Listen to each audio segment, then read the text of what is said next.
Okay, in the meantime, I had melted a cube of butter, which you want to have cooled, so I always do that first. Melted butter, a whole stick.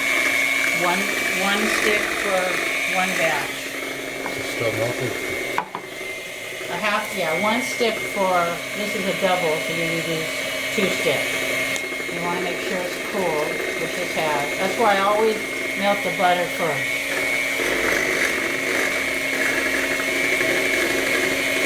And you want to mix this to be sure that none of that yeast is still lumpy. You want the yeast well distributed. You know how it lumps up a bit.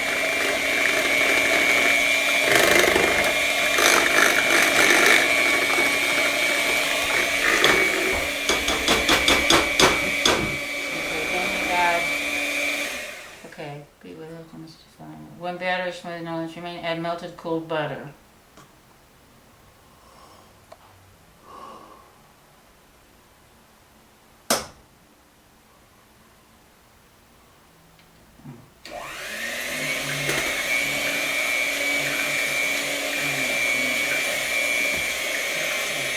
Haven't you done this like a million times? You still need to read the instructions?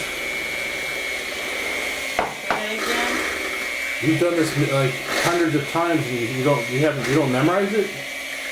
I basically do, but I only do it once a year.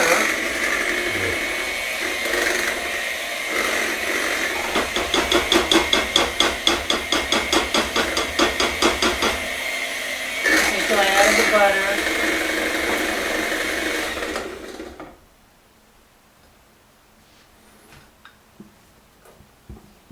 Cooled melted butter. You're not going to remember this anyway. That's why it's being recorded.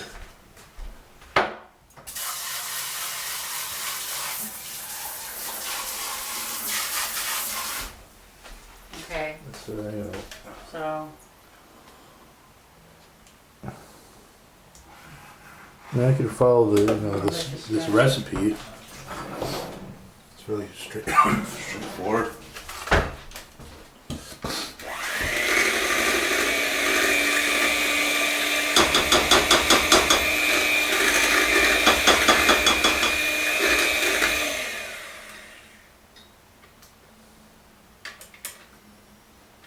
Okay, now because I didn't mean to start it in this bowl because it's too small, but I did, so I got that out because if you're taking it somewhere, that's going to be way bigger than we need, but you want to have it in a bowl. If we were staying home, it'd probably be okay in this bowl because it's going to rise up. Of course. But it wouldn't overflow this bowl. But because we're taking it in the car, I'm going to put it in something deeper. Yeah. So I'm going to put it in here. How about the egg whites? You do those later. So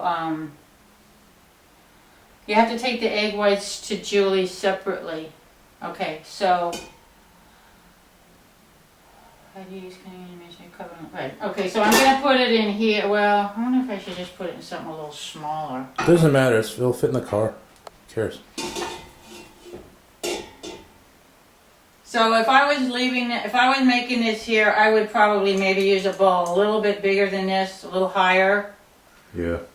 For a double batch, you definitely could never make it in a bowl this small because you have to leave room for it to rise. It doesn't rise that much, but it rises, I hope.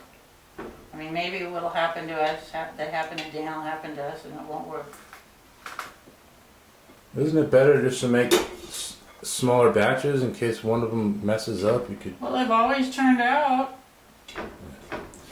It just depends on how many acres you use. I don't ever have to make a double batch. Well, yeast can be tricky. Seem to get eaten though. So now you have to cover it to keep the air out. If I was home, I might put it in the oven. I might put these in the mason An oven that wasn't on because there's no air in the oven.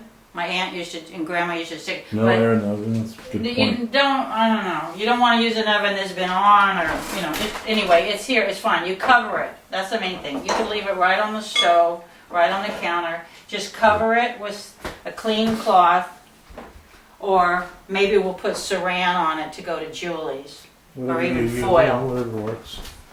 So that's all you do. So it really isn't really a very big deal making them.